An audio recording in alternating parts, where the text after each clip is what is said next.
Mantente lejos de mi boda, tú solo arruinas todo. Las palabras brillaron en la pantalla de mi teléfono como cuchillos. Octavio, mi hijo, había escrito eso 3 días antes de su boda. Mis dedos temblaron sobre el teclado mientras escribía, sin problemas.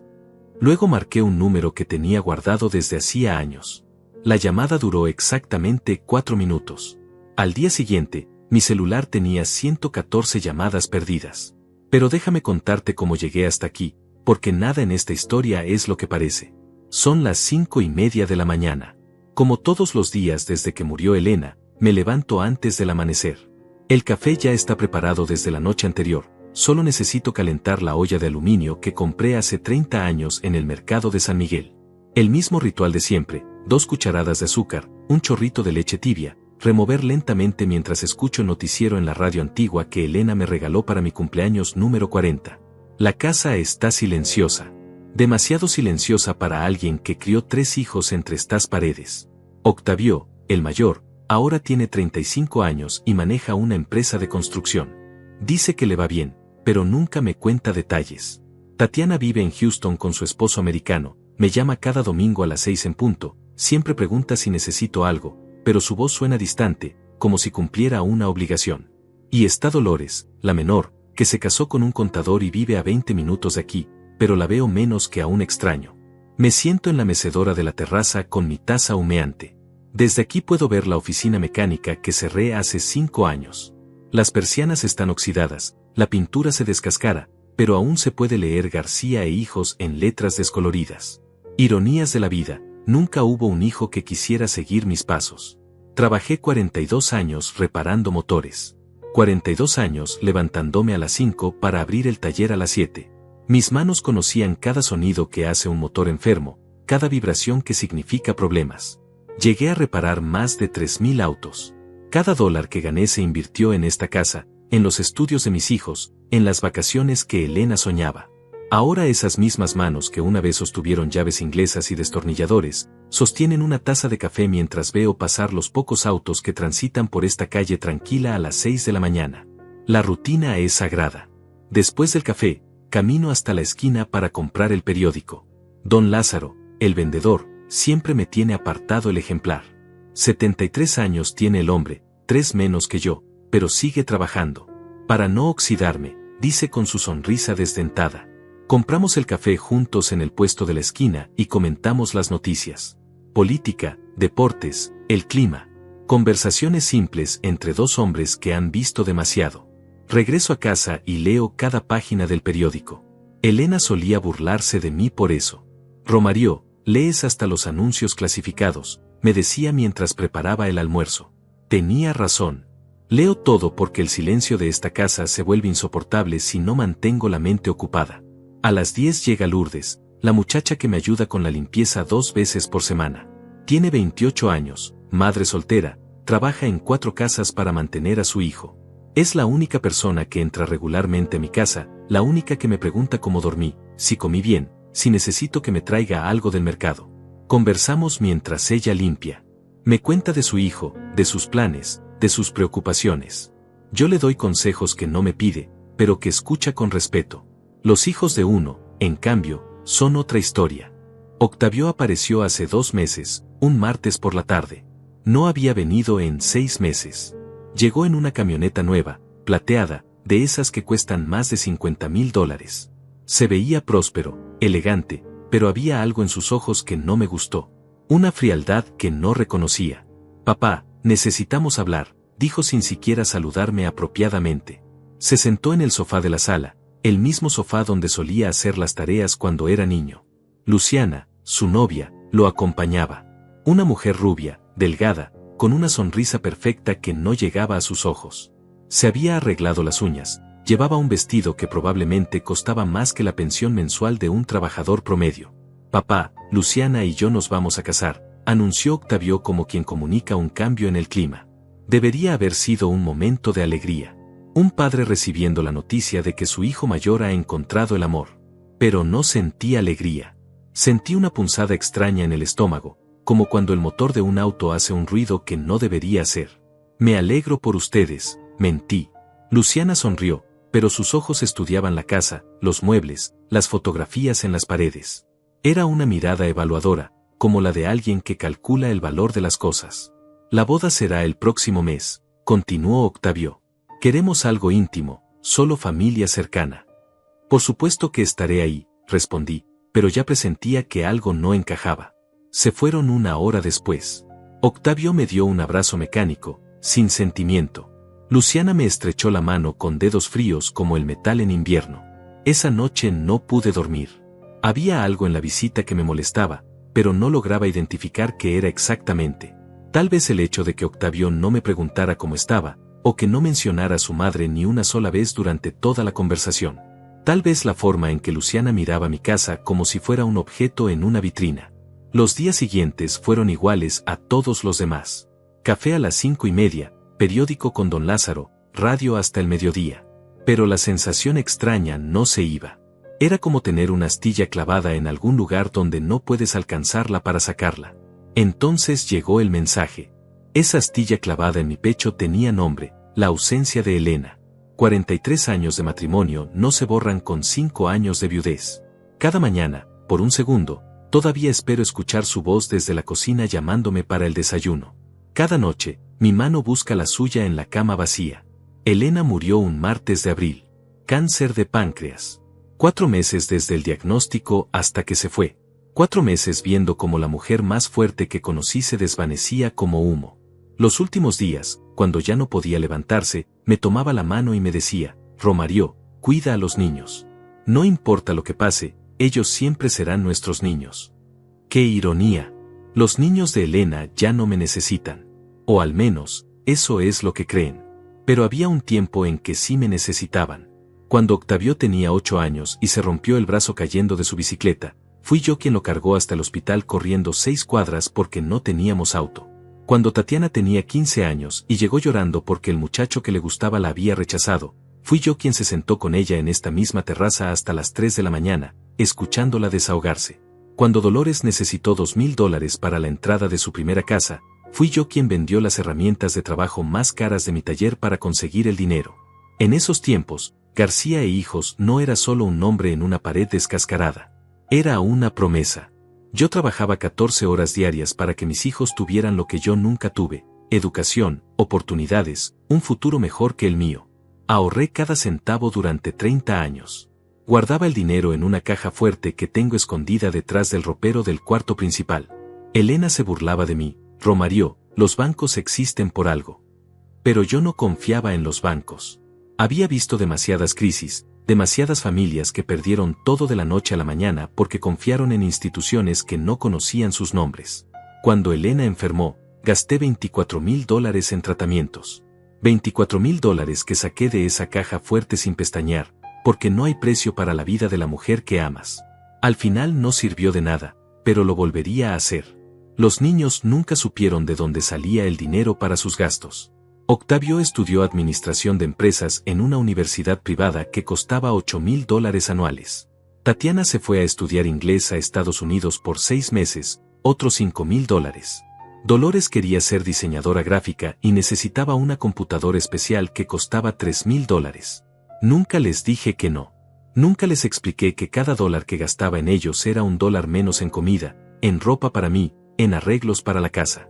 Elena y yo comíamos frijoles con arroz 4 días a la semana para que ellos pudieran comer carne todos los días.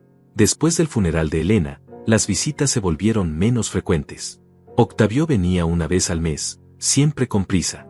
Tatiana llamaba, pero las llamadas se hicieron más cortas. Dolores pasaba ocasionalmente, pero era evidente que lo hacía por obligación más que por cariño. Al principio pensé que era normal. El dolor los alejaba, igual que a mí. Pero el tiempo pasó y la distancia, en lugar de acortarse, se hizo más grande. Hace 3 años, Octavio empezó su empresa de construcción. Llegó a casa una tarde de diciembre, emocionado como no lo veía desde que era niño. Papá, tengo una oportunidad increíble, me dijo. Puedo empezar mi propia empresa, pero necesito capital inicial. Le pregunté cuánto necesitaba. $30,000. Era casi todo lo que me quedaba ahorrado después de los gastos médicos de Elena. Pero era mi hijo, mi primogénito, el niño al que enseñé a andar en bicicleta, al que ayudé con las tareas de matemáticas, al que aconsejé cuando tuvo su primera novia. Dame una semana para conseguirlos, le dije. Sus ojos se iluminaron. Me abrazó como cuando era pequeño. Papá, esto va a cambiar nuestras vidas. Cuando la empresa crezca, te voy a devolver todo con intereses. Te lo prometo. Le di los $30,000 una semana después. Era prácticamente todo mi patrimonio líquido, pero confiaba en él. Era mi sangre, mi legado. Si él triunfaba, yo también triunfaba. Los primeros meses me mantenía informado. La empresa va bien, papá. Ya tenemos 3 contratos. Estamos creciendo más rápido de lo esperado. Pronto podremos devolverte el dinero. Pero las actualizaciones se fueron espaciando. Cuando le preguntaba directamente, sus respuestas se volvieron vagas. Todo va bien, papá, pero ya sabes cómo son los negocios, hay que reinvertir las ganancias. El próximo año seguro te devuelvo algo. Ten paciencia, estas cosas toman tiempo. Hace 6 meses dejé de preguntar. No porque no me importara el dinero, sino porque me dolía ver cómo mi hijo evitaba el tema. Era como si le causara molestia que yo recordara que existía una deuda entre nosotros. Y ahora aparecía con una camioneta de $50,000 y una novia que llevaba un vestido que probablemente costaba más que mi renta mensual. La noche después de su visita, me quedé despierto calculando. Si Octavio tenía dinero para una camioneta nueva y una boda cara, entonces su empresa iba bien. Si su empresa iba bien, ¿por qué no me había devuelto nada de los $30,000 que le presté? Elena solía decir que yo pensaba demasiado. Romario, no todos los ruidos extraños significan que el motor está roto. A veces solo es el viento. Pero después de 42 años reparando motores, aprendí que los ruidos extraños siempre significan algo. Y el ruido extraño en la relación con mi hijo se estaba volviendo imposible de ignorar. 2 semanas después de su visita, Octavio me llamó por teléfono. Papá, necesito pedirte un favor. Mi corazón se aceleró. Por un momento pensé que finalmente iba a hablar del dinero, o tal vez que había reconsiderado y quería incluirme más en su nueva vida. Dime, hijo. ¿Te molesta si no te invitamos a la despedida de soltero? Va a ser algo muy íntimo, solo amigos cercanos. La respuesta me tomó por sorpresa. No esperaba ser invitado a una despedida de soltero, pero el hecho de que me llamara específicamente para desinvitarme me resultó extraño. No hay problema, Octavio. Entiendo. Perfecto. Nos vemos en la boda entonces. Colgó antes de que pudiera responder. Esa noche, por primera vez en 5 años, abrí la caja fuerte. Conté el dinero que me quedaba. $7,200. Era todo mi patrimonio líquido después de una vida entera de trabajo. Elena tenía razón, yo pensaba demasiado. Pero también tenía razón sobre otra cosa. Romario, cuando alguien te muestra quién es realmente, créele la primera vez. Mi hijo me estaba mostrando quién era. Solo que todavía no terminaba de creérselo. La segunda llamada llegó 3 días después. Esta vez era diferente. La voz de Octavio sonaba más suave, casi melosa, como cuando era niño y quería pedirme algo especial. Papá, ¿tienes tiempo para platicar? Luciana y yo queremos visitarte mañana por la tarde. Algo en su tono me puso alerta. Era la misma voz que usaba a los 12 años cuando había roto algo y necesitaba confesarlo. Pero ya no era un niño. Era un hombre de 35 años con una empresa próspera y una novia que evaluaba mi casa como si fuera una propiedad en venta. Llegaron puntualmente a las 3. Luciana llevaba un vestido color crema que probablemente costaba más que mi presupuesto mensual de comida. Se había peinado de una manera diferente, más formal, como si fuera a una reunión de negocios. Octavio vestía una camisa blanca impecable y pantalones que se veían caros. Papá, nos da mucha alegría verte también, dijo Luciana con una sonrisa que parecía practicada frente al espejo. Era la primera vez que me hablaba directamente desde que la conocí. Su voz tenía una calidad artificial, como la de los vendedores que tocan tu puerta tratando de convencerte de que necesitas algo que nunca habías considerado comprar. Se sentaron en el sofá, ella pegada a él, ambos mirándome con una atención que me resultó incómoda. Era como si estuviera siendo evaluado, medido, analizado. Papá, comenzó Octavio, hemos estado pensando mucho en ti últimamente. Sí, agregó Luciana, nos preocupa que vivas solo en esta casa tan grande. Debe ser difícil mantenerla, limpiarla, cuidar del jardín. Miré alrededor de mi sala. La misma sala donde Elena y yo vimos crecer a nuestros hijos, donde celebramos Navidades, donde ella me consoló cuando cerré el taller. No era una casa grande. 3 recámaras, 2 baños, una sala, una cocina.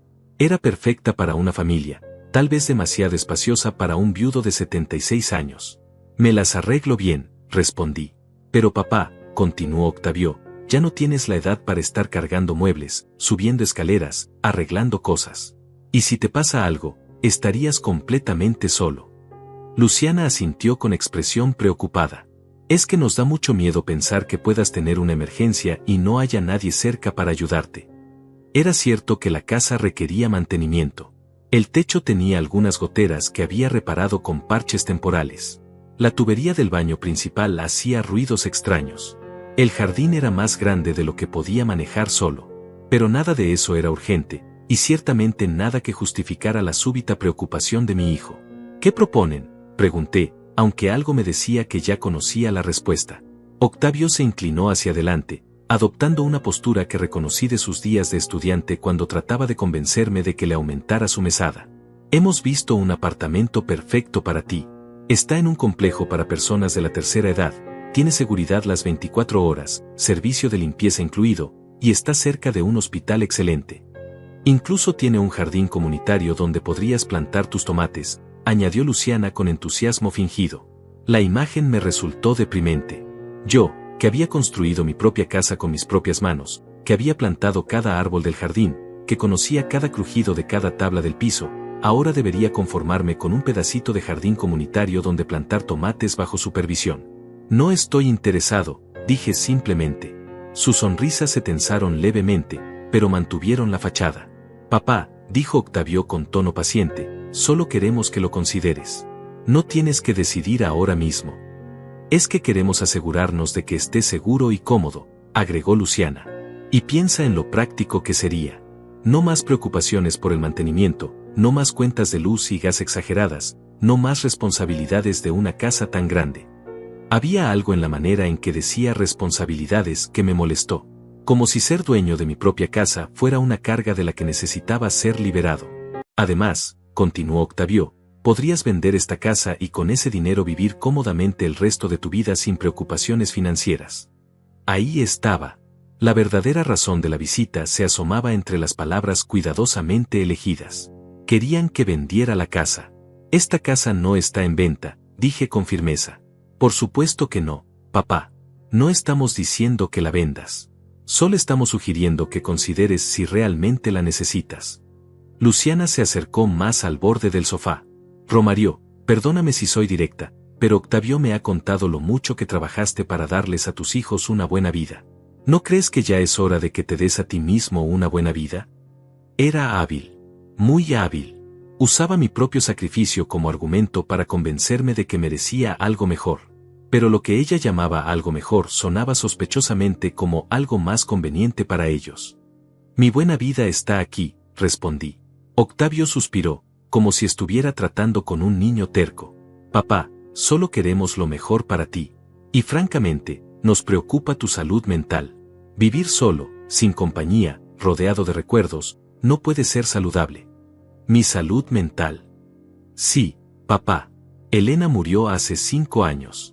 Tal vez es hora de que hagas un cambio, que empieces una nueva etapa de tu vida. Era la primera vez que mencionaba a su madre desde que habían llegado. Y lo hacía para sugerir que mi dolor por su ausencia era una enfermedad que necesitaba ser curada mudándome a un apartamento para ancianos. Elena no es solo un recuerdo, dije con voz controlada. Es parte de mí. Y esta casa es parte de ella. Papá, dijo Luciana con voz dulce pero firme, aferrarse al pasado no es sano. Elena querría que fueras feliz, que vivieras plenamente. ¿Cómo se atrevía esta mujer, que había conocido a Elena solo a través de fotografías, a decirme lo que mi esposa habría querido para mí? Creo que conozco mejor que nadie lo que Elena habría querido, respondí. Un silencio incómodo llenó la sala. Octavio y Luciana intercambiaron una mirada que duró apenas un segundo, pero que capté perfectamente. Era la mirada de 2 personas que habían ensayado esta conversación y se daban cuenta de que no estaba saliendo según el plan.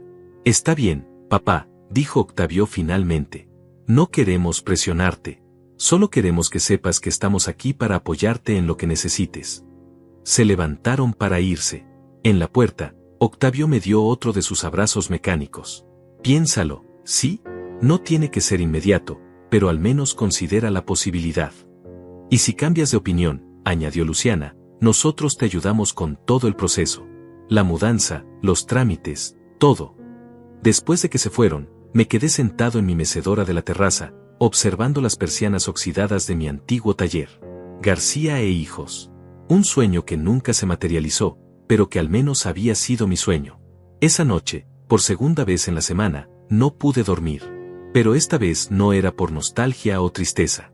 Era por algo más inquietante, la certeza de que mis propios hijos me veían como un obstáculo que necesitaba ser removido de manera elegante y eficiente.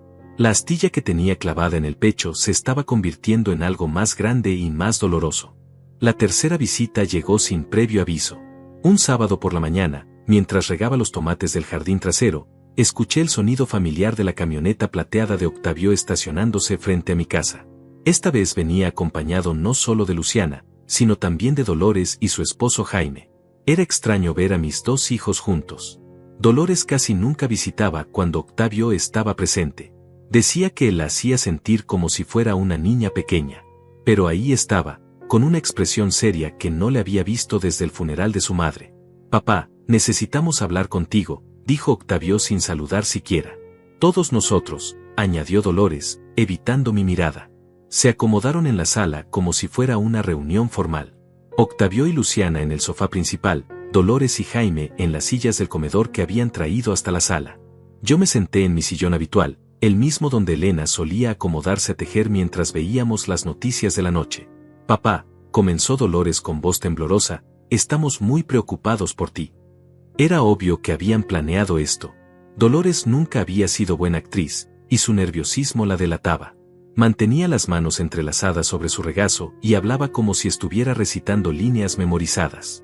«Ayer hablé con la señora Lourdes», continuó, «y me dijo que te vio tratando de subir una escalera para arreglar una gotera del techo».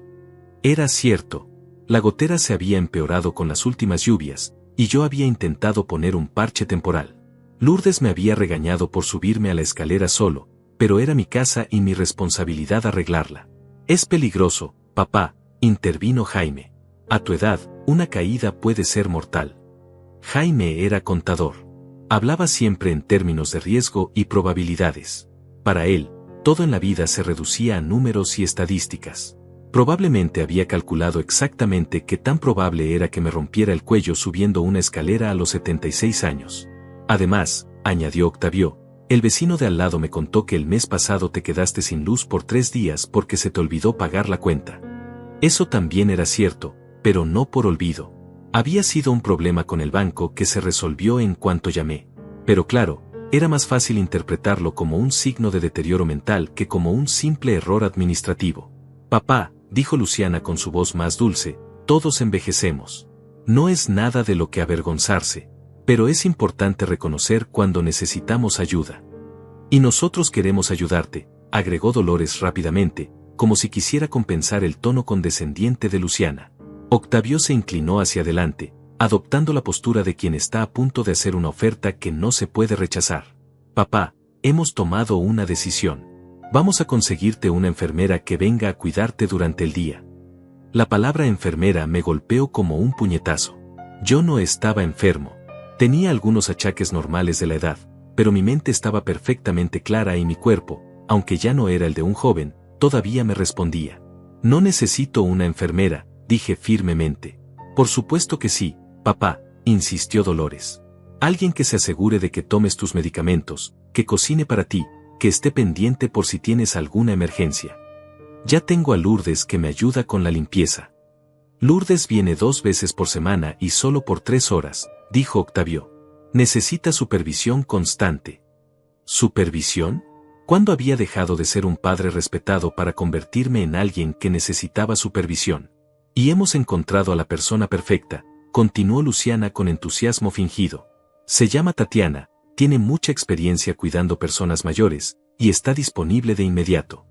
Era curioso que hubieran elegido el nombre de mi hija para la enfermera, como si fuera una coincidencia demasiado conveniente para ser real. ¿Cuánto cuesta esta enfermera?, pregunté. Octavio y Jaime intercambiaron una mirada. $600 por semana, respondió Jaime. Es muy razonable considerando que serían 10 horas diarias, 6 días a la semana. $600 por semana. $2,400 al mes. Más de la mitad de mi pensión mensual. Y eso sin contar la comida, los medicamentos, y todos los otros gastos que esta enfermera seguramente generaría. No puedo pagar eso, dije. Por eso vamos a ayudarte, dijo Octavio rápidamente. Nosotros cubriremos la diferencia. No quiero su dinero. Papá, intervino Dolores con lágrimas en los ojos, no se trata de orgullo. Se trata de tu seguridad. ¿Qué pasaría si te caes y nadie se entera? ¿Qué pasaría si tienes un infarto en la madrugada? Sus lágrimas parecían genuinas, pero había algo ensayado en su discurso, como si hubiera practicado estas preguntas frente al espejo hasta que sonaran naturales. Además, añadió Luciana, piensa en lo tranquilos que estaríamos todos sabiendo que hay alguien cuidándote. Ahí estaba otra vez ese todos. Como si mi bienestar fuera una carga colectiva que necesitaba ser gestionada eficientemente. Y si la enfermera no funciona, dijo Octavio, podemos reconsiderar lo del apartamento para personas mayores. Era una estrategia clásica. Primero me ofrecían algo que sonaba menos drástico que la mudanza forzosa, pero que en realidad era el primer paso hacia el mismo objetivo. La enfermera sería cara, yo no podría pagarla indefinidamente, y entonces la mudanza se presentaría como la única alternativa lógica. Necesito tiempo para pensarlo, dije. Por supuesto, papá, respondió Octavio. Pero no podemos esperar mucho. Tatiana tiene otros clientes interesados, y francamente, cada día que pasa sin supervisión es un día de riesgo innecesario. Dame una semana. Te damos 3 días, dijo Jaime con firmeza. El miércoles necesitamos una respuesta definitiva. Después de que se fueron, me quedé sentado en mi sillón, mirando las fotografías que colgaban de las paredes. Elena y yo el día de nuestra boda. Los niños pequeños en el jardín. Navidades familiares. Graduaciones. Momentos felices congelados en el tiempo. ¿En qué momento había dejado de ser el patriarca de esta familia para convertirme en su problema? Esa noche marqué el número de Tatiana en Houston. Mi hija real, no la enfermera que querían imponerme. Papá, qué gusto escucharte. ¿Cómo estás? Bien, mija. ¿Cómo van las cosas por allá? Hablamos de trivialidades por unos minutos. Su trabajo, el clima, los planes para las vacaciones. Finalmente reuní el valor para preguntarle. Tatiana, ¿has hablado con tus hermanos últimamente? Con Dolores hablo seguido. Con Octavio, no tanto. ¿Por qué? ¿Te han comentado algo sobre mí? ¿Sobre mi salud o mi capacidad para vivir solo? Hubo una pausa larga. Papá, ¿está todo bien? Solo responde la pregunta, mija. Otra pausa. Octavio me llamó la semana pasada. Dijo que estaba preocupado porque vivía solo y que tal vez sería mejor que tuvieras ayuda profesional. ¿Y tú qué le dijiste? Le dije que cuando hablaba contigo sonabas perfectamente bien, pero que si él creía que necesitabas ayuda, pues que buscaran opciones. ¿No te pareció extraño que de repente se preocupara tanto por mí? Silencio. Papá, ¿qué está pasando realmente? Le conté sobre las visitas, sobre sus propuestas, sobre la presión para mudarme o aceptar una enfermera. Tatiana escuchó sin interrumpir. Papá, dijo finalmente, eso no suena bien. ¿Tú qué harías en mi lugar? Honestamente, papá, creo que deberías tener cuidado. Y tal vez buscar consejo legal. Consejo legal. Mi propia hija me sugería que necesitaba protegerme legalmente de mis otros hijos. Colgué el teléfono con una sensación de vacío en el estómago. La astilla en mi pecho se había convertido en una herida abierta. Al día siguiente, llamé a un número que tenía guardado desde hacía años. Un número que no había marcado en mucho tiempo, pero que sabía de memoria. La conversación duró exactamente 4 minutos. Y al día siguiente, mi celular tenía 114 llamadas perdidas. El número que marqué pertenecía a Armando Vázquez, 45 años, mecánico, y el único empleado que trabajó conmigo durante más de 10 años en García e Hijos. Lo contraté cuando tenía 25 años y acababa de llegar del interior con una esposa embarazada y $50 en el bolsillo. Le enseñé todos los secretos del oficio, como escuchar los motores, cómo diagnosticar problemas sin necesidad de desarmar todo, cómo tratar a los clientes con honestidad. Cuando cerré el taller hace 5 años, Armando lloró. No por sentimentalismo, sino porque sabía que perdía más que un trabajo. Perdía a un maestro, a un mentor, a algo parecido a un padre. Don Romario me había dicho ese último día: si alguna vez necesita algo, lo que sea, usted me llama. Yo le debo todo lo que soy. Nunca le cobré esa deuda. Hasta ahora. Don Romario, respondió al segundo tono, qué gusto escucharlo. ¿Cómo está usted? Armando, necesito verte. Es urgente. Por supuesto. ¿Dónde quedamos? En tu taller. Esta noche, después de las 8. Ahí lo espero. El taller de Armando quedaba a 20 minutos de mi casa, en una zona industrial que conocía bien. Había crecido desde la última vez que lo visité. Ahora tenía 4 empleados y una oficina pequeña pero ordenada. Los negocios le iban bien, mejor que a mí en mis últimos años. Don Romario, se ve usted bien, dijo Armando mientras cerraba la puerta principal detrás de mí, pero por teléfono sonaba preocupado. Tengo un problema, Armando, y necesito tu ayuda. Usted dirá. Le conté todo. Las visitas de Octavio y Luciana, la propuesta del apartamento, la presión para aceptar una enfermera, la conversación con Dolores y Jaime. Armando escuchó sin interrumpir, con la misma atención concentrada que ponía cuando le explicaba cómo reparar una transmisión complicada. ¿Y usted qué sospecha, don Romario? Sospecho que quieren quedarse con mi casa, pero necesito estar seguro antes de tomar cualquier decisión. Armando asintió lentamente. Don Romario, yo conozco a su hijo desde que era niño. Venía al taller con usted los sábados, ¿se acuerda? Siempre fue inteligente, pero también siempre fue ambicioso. Sí, me acuerdo. Y permítame decirle algo que tal vez no le va a gustar escuchar. Dímelo. Hace 6 meses, Octavio vino a mi taller. Quería que yo le diera información sobre usted. Se me heló la sangre. ¿Qué tipo de información? Preguntó si usted había vendido herramientas o maquinaria después de cerrar García e Hijos. Preguntó si sabía cuánto dinero tenía ahorrado. Preguntó si lo había visto comportarse de manera extraña o confundida. ¿Y tú qué le dijiste? Le dije que usted estaba perfectamente bien y que sus finanzas no eran asunto mío. Pero me quedé con una sensación rara, don Romario, como si me estuviera investigando para algo. El estómago se me contrajo. Mi propio hijo había estado recopilando información sobre mí durante meses, probablemente buscando evidencia de que no era competente para manejar mis propios asuntos. Hay algo más, continuó Armando. La semana pasada me llamó Gilberto Morales, ¿se acuerda de él? Por supuesto que me acordaba. Gilberto había sido cliente del taller durante años. Era agente inmobiliario y tenía fama de ser honesto, razón por la cual le reparé sus autos durante una década sin cobrarle nunca precio completo. Gilberto me contó que Octavio lo contactó preguntando por el valor de mercado de su casa. Le dijo que usted estaba considerando vender y que quería una evaluación informal. Yo nunca le dije que quería vender mi casa. Eso me imaginé. Por eso le dije a Gilberto que tuviera cuidado, que algo no cuadraba. ¿Qué más averiguaste? Armando se dirigió hacia su escritorio y sacó una carpeta amarilla. Don Romario, después de la conversación con Octavio decidí hacer algunas investigaciones por mi cuenta. Tengo un amigo que trabaja en el registro civil, otro que trabaja en Hacienda, y otro que conoce el negocio de la construcción.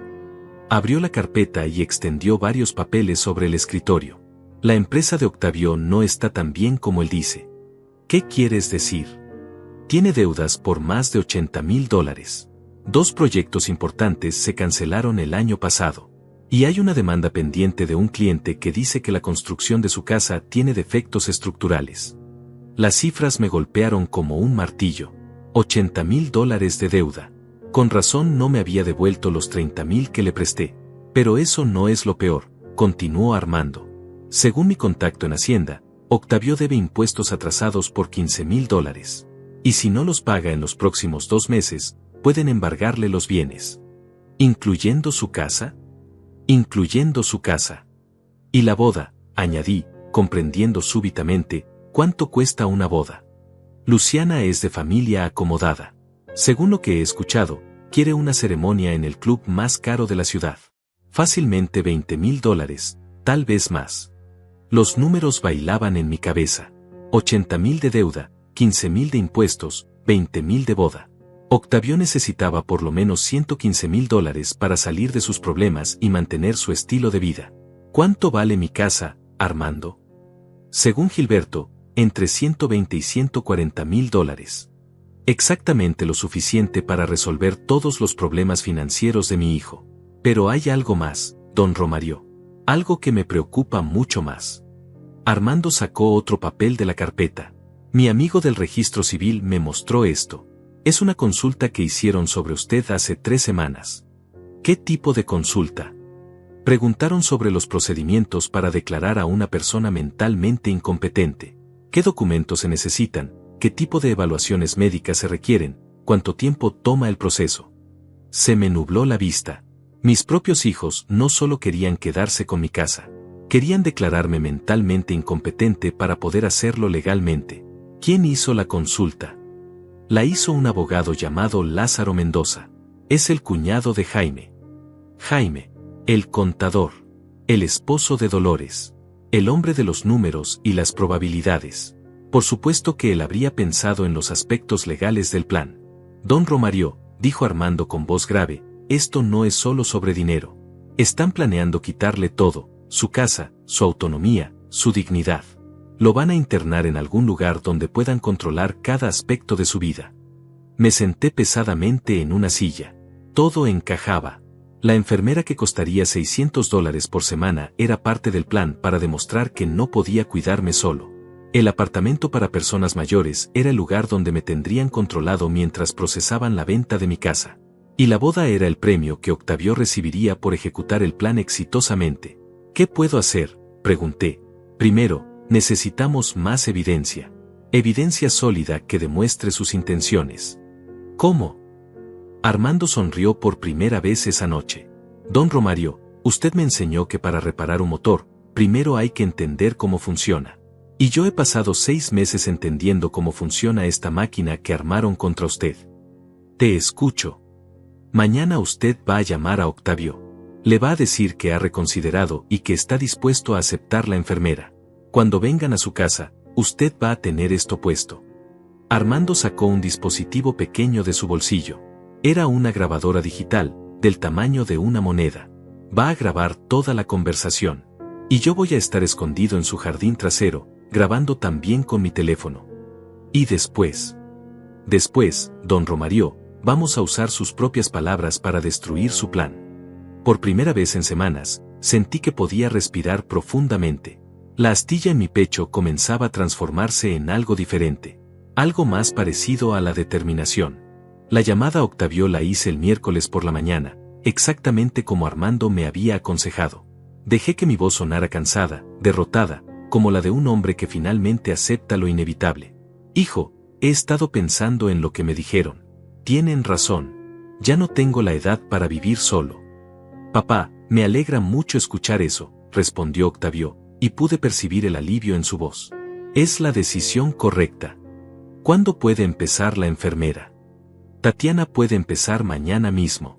Vendremos por la tarde para presentártela y arreglar todos los detalles. Está bien, hijo. Papá, estoy orgulloso de ti. Sé que no fue fácil tomar esta decisión, pero es lo mejor para todos. Colgué el teléfono sintiendo náuseas. La facilidad con la que mi hijo había aceptado mi rendición me confirmó lo que ya sospechaba. Esto había sido planeado desde el principio. Armando llegó a mi casa esa tarde con una caja de herramientas. A cualquier observador casual, parecía un mecánico que venía a revisar mi auto viejo. Pero dentro de esa caja de herramientas había equipos de grabación más sofisticados de lo que yo había imaginado.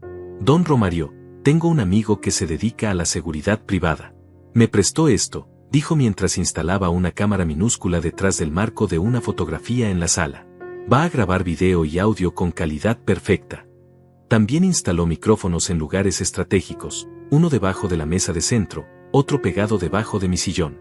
El dispositivo que me había mostrado la noche anterior resultó ser solo una parte de un sistema mucho más complejo. ¿No se van a dar cuenta?, pregunté. Don Romario, usted me enseñó a ser meticuloso. Esto está instalado como si fuera parte del mobiliario original. A las 4 en punto, la camioneta plateada se estacionó frente a mi casa. Octavio bajó acompañado de Luciana y una mujer de unos 40 años que supuse era la enfermera. Tenía el aspecto profesional y eficiente de alguien acostumbrada a manejar personas mayores, uniforme impecable, sonrisa practicada, movimientos calculados. «Papá, te presento a Tatiana Herrera», dijo Octavio mientras entraban a la sala. «Mucho gusto, señor García», dijo la mujer con una voz dulce pero autoritaria. «Estoy muy emocionada de poder cuidarlo». Se sentaron en las mismas posiciones de siempre, Octavio y Luciana en el sofá, la enfermera en una de las sillas del comedor. Yo me acomodé en mi sillón, consciente de que cada palabra que dijéramos estaba siendo grabada. «Tatiana tiene muchísima experiencia», comenzó Luciana. «Ha cuidado a personas mayores durante más de 15 años». «Sí, señor García», añadió la enfermera. «He trabajado con muchas familias y entiendo perfectamente las necesidades especiales de las personas de su edad». «¿Cuáles serían exactamente sus responsabilidades?», pregunté, aunque ya conocía la respuesta. «Bueno», respondió Tatiana consultando una libreta, «estaré aquí de 8 de la mañana a 6 de la tarde, 6 días a la semana. Me encargaré de sus medicamentos, de preparar sus comidas, de supervisar sus actividades diarias». «¿Supervisar mis actividades?». «Sí, señor. Por ejemplo, si usted quiere salir de la casa, yo lo acompañaré para asegurarme de que esté seguro. Si quiere hacer alguna tarea doméstica peligrosa, como subir escaleras, yo me haré cargo. Y si quiero ver a mis amigos». «Por supuesto que puede ver a sus amigos», intervino Octavio. «Solo que Tatiana estará presente para asegurarse de que todo esté bien». Era exactamente lo que Armando había predicho. La enfermera no era una ayuda, era una carcelera con título profesional. «Señor García», continuó Tatiana, «también me haré cargo de sus finanzas básicas. Pagaré las cuentas, haré las compras, manejaré el dinero del día a día». «¿Por qué necesita manejar mi dinero?». «Es por su seguridad», explicó Luciana. «Las personas mayores son muy vulnerables a estafas y fraudes. Es mejor que alguien profesional se encargue de esas cosas. Además», añadió Octavio, «así nosotros podemos estar seguros de que el dinero se está usando apropiadamente». Ahí estaba. Querían controlar mi dinero para asegurarse de que se usara apropiadamente. Es decir, según sus criterios, no los míos. «¿Cuánto va a costar todo esto?», pregunté, aunque ya conocía la cifra.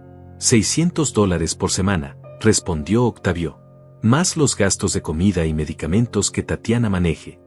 «Eso es mucho dinero». «Papá, ya hablamos de esto.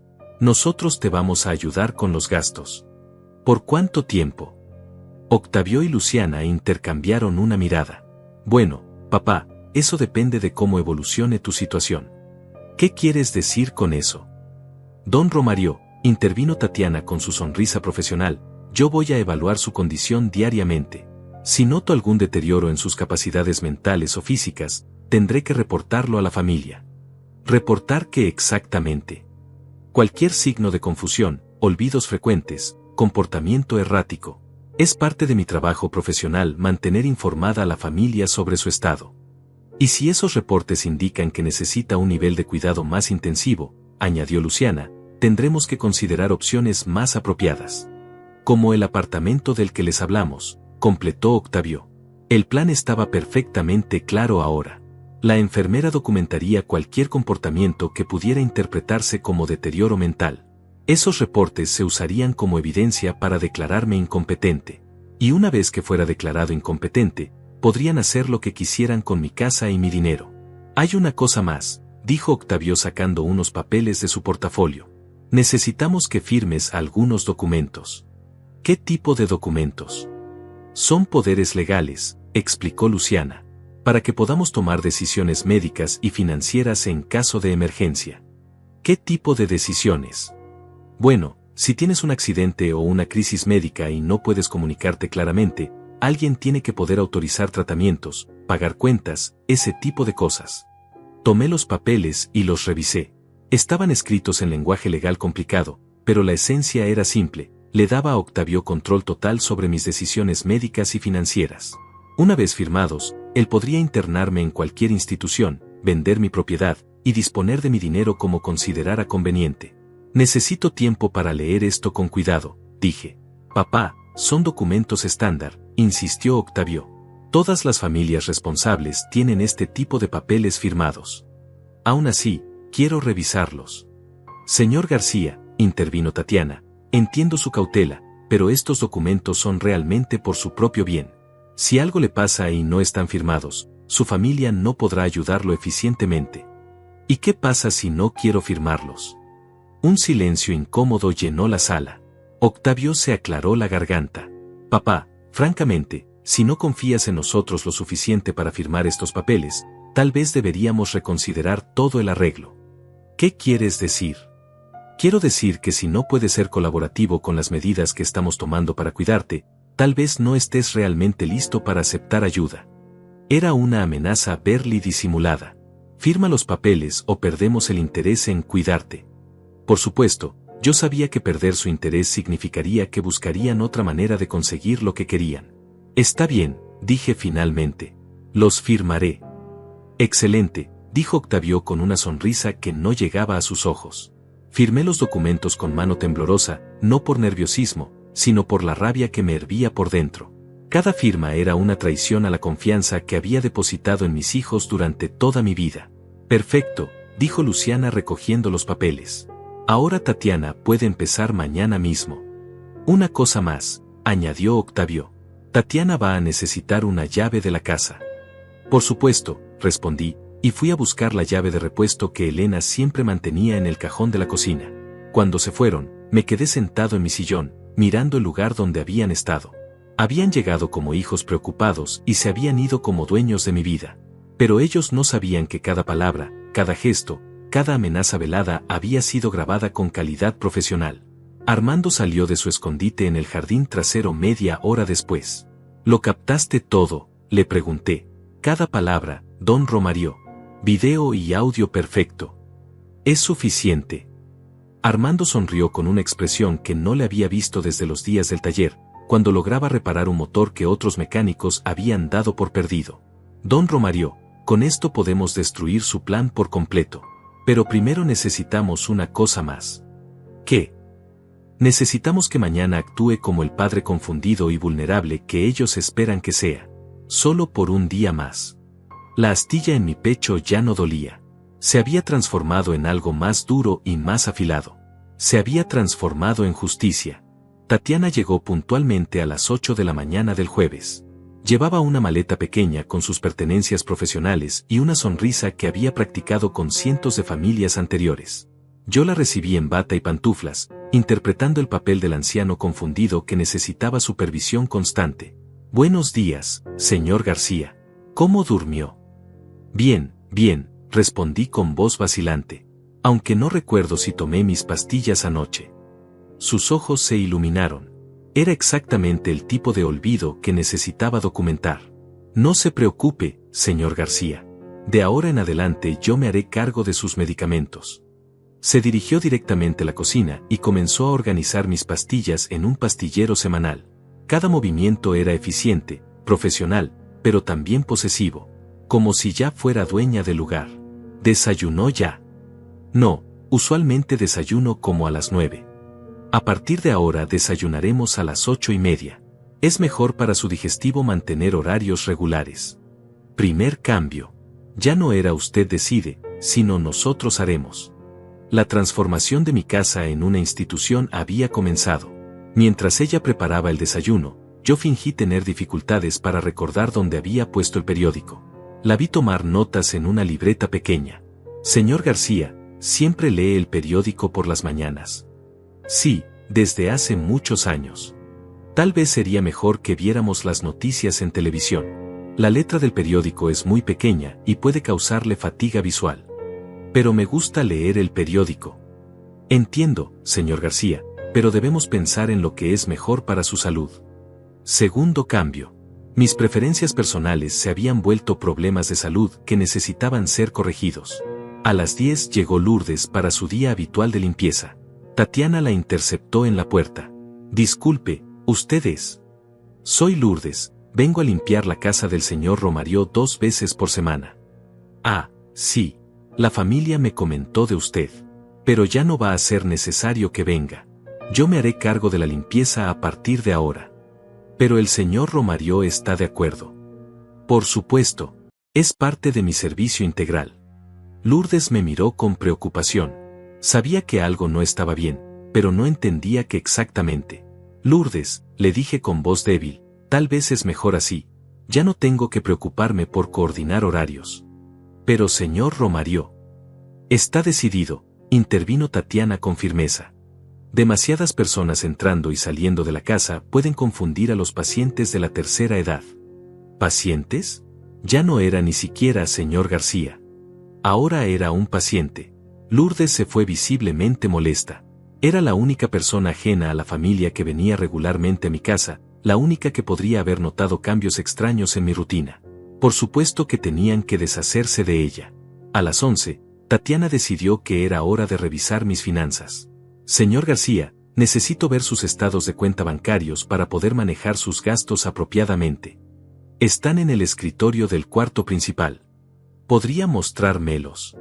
La llevé hasta mi cuarto y saqué los papeles del cajón del escritorio. Tatiana los revisó con la misma atención que un contador examina una auditoría. Veo que tiene ahorros por $7,200, dijo sin ningún pudor por estar revisando mi información privada. Sí. Y su pensión mensual es de $1,800. Correcto. Con mis honorarios de $600 semanales, más gastos de comida y medicinas, va a necesitar aproximadamente $3,000 mensuales. Eso es más que mi pensión. Exactamente. Por eso la familia va a tener que ayudarlo financieramente. Y por eso es importante que consideremos opciones de vivienda más económicas. Ahí estaba. El argumento financiero para justificar la venta de mi casa. En menos de 3 meses, mis ahorros se agotarían. Entonces la mudanza al apartamento para ancianos se presentaría como la única alternativa lógica. ¿Opciones de vivienda? Bueno, señor García, esta casa es muy grande para una persona sola. Y mantenerla es caro.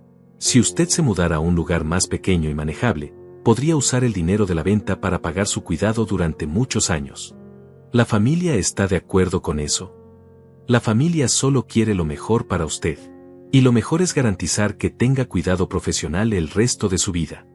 A las 12 llegó don Lázaro, el vendedor de periódicos, como todos los días desde hace 10 años. Tatiana lo interceptó en la puerta. ¿Qué necesita? Vengo a ver al señor Romario. Siempre conversamos a esta hora. Lo siento, pero el señor García está descansando. Las visitas deben coordinarse con anticipación. ¿Visitas? Pero si yo vengo todos los días. A partir de ahora necesita hacer cita previa. Es por el bienestar del paciente. Don Lázaro me miró por encima del hombro de Tatiana. Yo le hice un gesto disimulado con la mano, como diciéndole que después le explicaría. El anciano se fue confundido y preocupado. Tercer aislamiento. Lourdes, don Lázaro, cualquier persona que pudiera notar cambios en mi comportamiento o rutina estaba siendo sistemáticamente apartada de mi vida. Por la tarde, mientras Tatiana organizaba mis medicamentos, fingí tener dificultades para recordar el nombre de mi difunta esposa. ¿Cómo se llamaba mi señora?, pregunté con expresión confundida. Tatiana dejó de contar pastillas y me miró con atención renovada. Elena, señor García. Su esposa se llamaba Elena. Ah, sí, Elena. Se me olvidan las cosas a veces. Sus ojos brillaron como los de un cazador que ve a su presa en la mira. Inmediatamente tomó su libreta y escribió una nota larga. Es normal que se le olviden nombres importantes. A veces. Especialmente cuando estoy cansado. ¿Qué otras cosas se le olvidan? Pues, ayer no recordaba si había cerrado la llave del gas. Y la semana pasada fui al mercado y no recordaba que tenía que comprar. Cada confesión era una mentira cuidadosamente construida, pero Tatiana las documentaba como síntomas genuinos de deterioro cognitivo. A las 5 de la tarde, Octavio llegó para su visita de supervisión. ¿Cómo estuvo el primer día, Tatiana? Muy revelador, respondió ella consultando su libreta. El señor García muestra varios signos preocupantes. ¿Cómo cuáles? Confusión temporal, olvidos de rutinas básicas, dificultad para recordar nombres importantes. Esta mañana no recordaba si había tomado sus medicamentos. Esta tarde no recordaba el nombre de su difunta esposa. ¿Elena? Exactamente. Tuve que recordárselo. Octavio asintió con expresión grave, pero yo pude ver un destello de satisfacción en sus ojos. ¿Qué recomiendas? Recomiendo supervisión constante. El señor García no debe estar solo ni por periodos cortos. Y sugiero una evaluación médica lo antes posible. ¿Qué tipo de evaluación? Una evaluación neurológica completa, para determinar el grado de deterioro cognitivo y establecer un plan de cuidado apropiado. ¿Y si la evaluación confirma lo que sospechas? Entonces habría que considerar seriamente opciones de cuidado a largo plazo. Una residencia especializada sería lo más apropiado. Entiendo. ¿Puedes quedarte esta noche? No me gusta la idea de que papá esté solo en su estado actual. Por supuesto. Cobro $50 adicionales por noche, pero es necesario. $50 más por noche. El costo de mi cuidado seguía aumentando, acelerando la crisis financiera que justificaría la venta de mi casa. Después de que Octavio se fue, Tatiana estableció las reglas nocturnas. Señor García, voy a dormir en el sofá de la sala. Si necesita algo durante la noche, debe llamarme. No trate de levantarse solo, especialmente para ir al baño. Podría caerse. Pero he ido solo al baño durante 76 años. Sí, pero su condición ha cambiado. Ahora representa un riesgo. Mi condición. Como si fuera un diagnóstico médico en lugar de una mentira construida para justificar mi encarcelamiento. Esa noche, mientras Tatiana dormía en la sala, me levanté silenciosamente y revisé mis cámaras ocultas. Armando había instalado todo perfectamente. Cada conversación, cada intercambio, cada momento de manipulación había sido grabado en alta definición. Por la mañana, Tatiana reportaría que me había levantado durante la noche confundido y desorientado. Era parte del guión que habían preparado para mí, pero ellos no sabían que yo también tenía un guión. Y mi guión estaba a punto de llegar a su clímax. Tomé mi teléfono y envié un mensaje de texto a Armando: mañana es el día. La respuesta llegó inmediatamente: listo, don Romario. Es hora de que cojan su propia medicina. La astilla en mi pecho ya no existía. Se había transformado en algo completamente diferente. Se había transformado en una espada.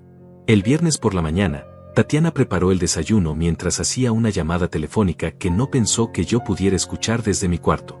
Sí, doctor Mendoza, es exactamente como usted predijo. Confusión severa, pérdida de memoria reciente, desorientación nocturna. En mi opinión profesional, el señor García necesita evaluación psiquiátrica inmediata. Doctor Mendoza. El mismo apellido del abogado que había consultado sobre procedimientos de incompetencia mental. No era coincidencia. Toda la red estaba conectada: Jaime el contador, Lázaro Mendoza el abogado, y ahora un doctor Mendoza que seguramente era familiar. ¿Para cuándo podemos programar la evaluación? Perfecto. El lunes a las 2 de la tarde. 4 días. En 4 días tendrían su evaluación médica fraudulenta que me declararía mentalmente incompetente. El lunes por la tarde, Romario García dejaría de existir legalmente como persona capaz de tomar sus propias decisiones. A las 10 de la mañana llegó Octavio acompañado de Luciana y un hombre que no conocía. Alto, delgado, con un maletín de cuero y la actitud confiada de alguien acostumbrado a estar al mando. Papá, te presento al licenciado Lázaro Mendoza, dijo Octavio. Es el abogado de la familia. Mucho gusto, señor García, dijo el hombre estrechando mi mano con firmeza calculada. He venido a explicarle algunos documentos importantes. Se acomodaron en la sala como si fuera una reunión de negocios. Lázaro Mendoza abrió su maletín y sacó una carpeta gruesa llena de papeles. Señor García, entiendo que ayer firmó unos poderes legales básicos. Sí. Excelente, pero dada su condición actual, necesitamos documentos más completos. Mi condición. Tatiana nos ha informado sobre algunos episodios de confusión que ha observado. Es completamente normal a su edad, pero debemos tomar precauciones legales. Lázaro Mendoza extendió los documentos sobre la mesa de centro. Estos son poderes legales ampliados. Le dan a su hijo Octavio autoridad completa para manejar todos sus asuntos legales y financieros. ¿Qué incluye exactamente? Incluye la autoridad para vender propiedades en su nombre, manejar cuentas bancarias, tomar decisiones médicas, y si fuera necesario, hacer arreglos de vivienda apropiados para su condición. Arreglos de vivienda. Bueno, señor García, intervino Luciana con su sonrisa practicada, si su salud mental continúa deteriorándose, tal vez necesite un ambiente más seguro y supervisado. Como una residencia especializada, añadió Octavio. Exactamente, confirmó el abogado. Estos documentos le dan a su familia la autoridad legal para actuar en su mejor interés, incluso si usted no comprende completamente lo que es mejor para usted. Era brillante en su simplicidad maliciosa. Una vez firmados estos documentos, yo perdería todo control legal sobre mi vida. Octavio podría vender mi casa, manejar mi dinero, e internarme en cualquier institución sin necesidad de mi consentimiento. ¿Y si no quiero firmar? Un silencio incómodo llenó la sala. Lázaro Mendoza se ajustó los lentes con un gesto que había perfeccionado en cientos de reuniones similares.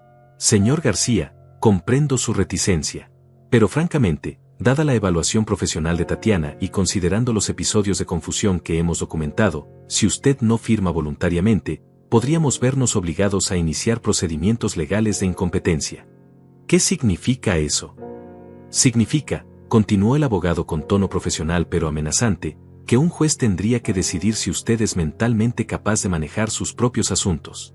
Es un proceso público, costoso y potencialmente humillante. Papá, intervino Octavio con voz suplicante, no queremos llegar a eso. Preferimos manejar todo en familia, con discreción. Pero si usted insiste en resistirse a la ayuda que necesita, añadió Luciana, no tendremos alternativa. Era la amenaza final. Firma voluntariamente o te quitamos todo por la fuerza a través de los tribunales. Necesito tiempo para pensarlo, dije con voz temblorosa. Señor García, dijo Lázaro Mendoza consultando su reloj, francamente, no tenemos mucho tiempo. Su evaluación médica está programada para el lunes. Si los resultados confirman lo que ya sabemos, el proceso legal comenzará inmediatamente. ¿Qué evaluación médica?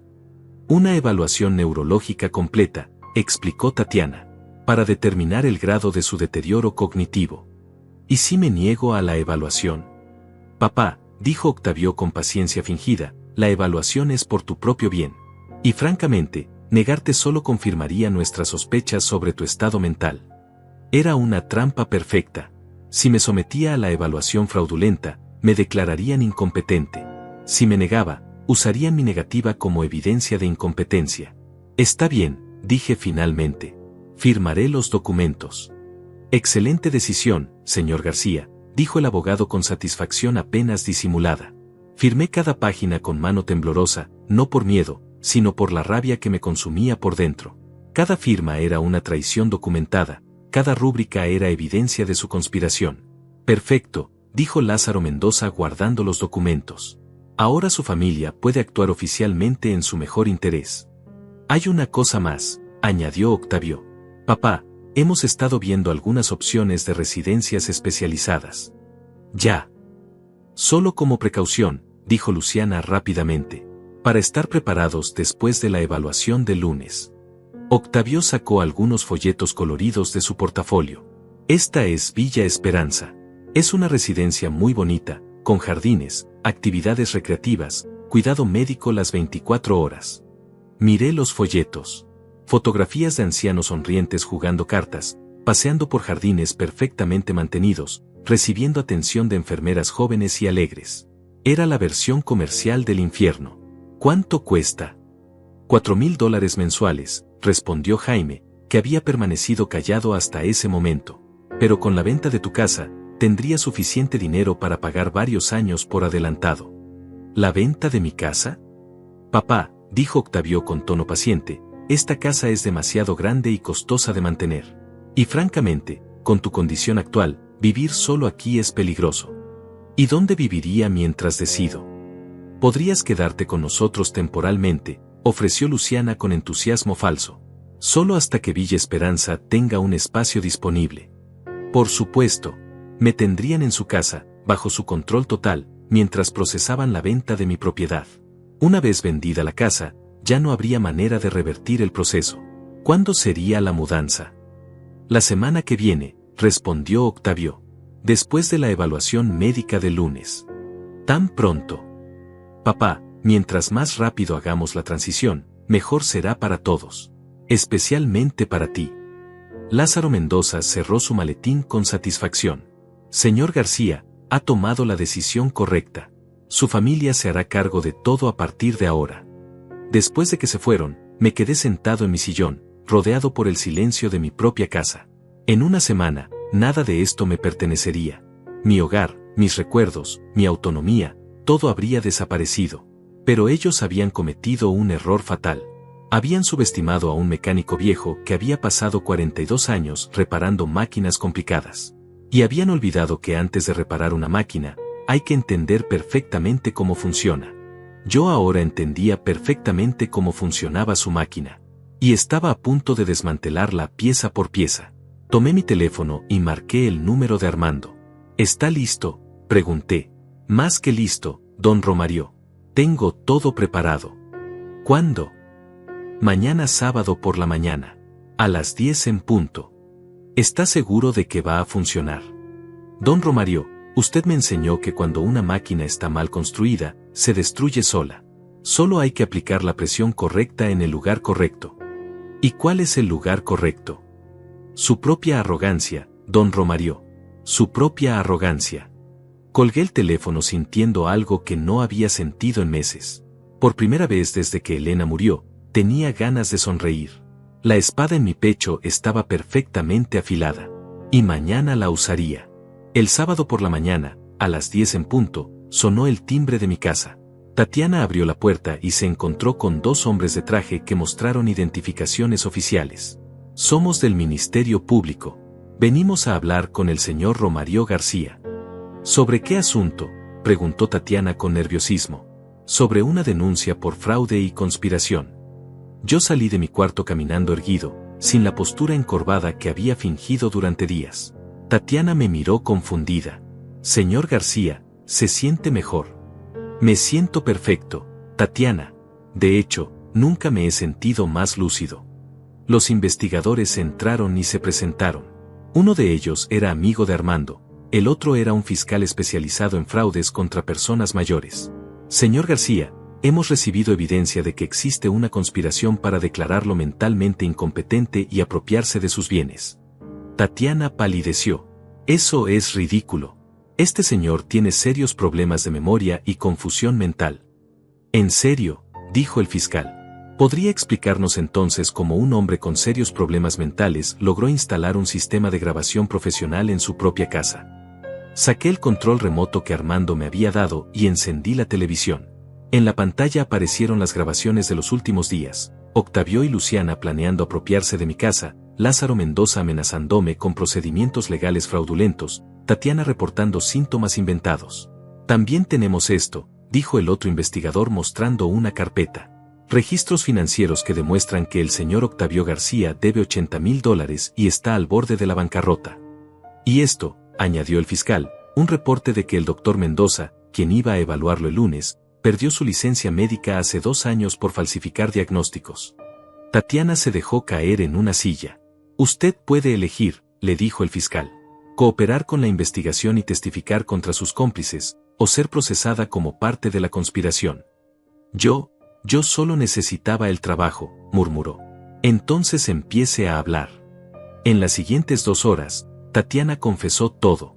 Cómo Octavio la había contratado para documentar síntomas falsos, cómo el doctor Mendoza iba a firmar un diagnóstico fraudulento, cómo Lázaro Mendoza tenía preparados todos los documentos legales para transferir mis propiedades.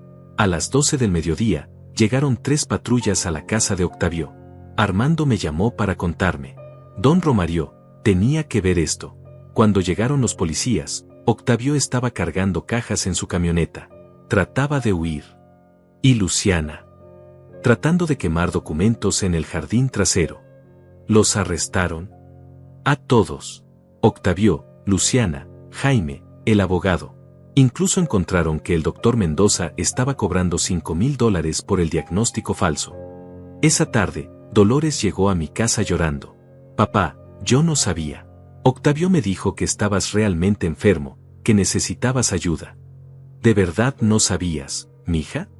Te juro por la memoria de mamá que no sabía nada de los documentos falsos o del dinero. Solo pensé que te estábamos cuidando.